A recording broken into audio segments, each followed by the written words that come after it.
Hi everyone, I just wanted to go over our fraction line plots worksheet one more time.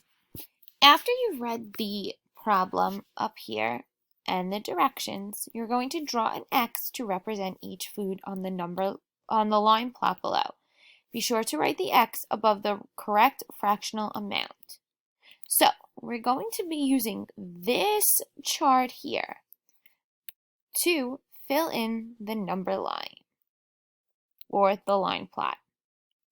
More specifically, you're going to use these fractions one by one to write an X on the number line. So what does that mean? Let's try one.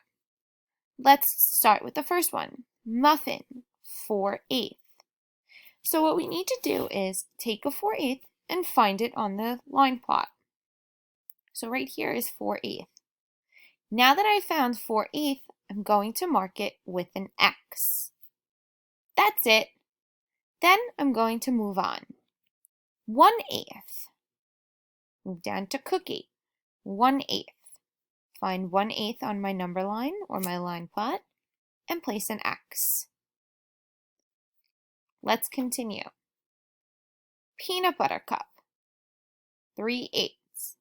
Find 3/8 on my number line and place an X. You're going to continue one by one,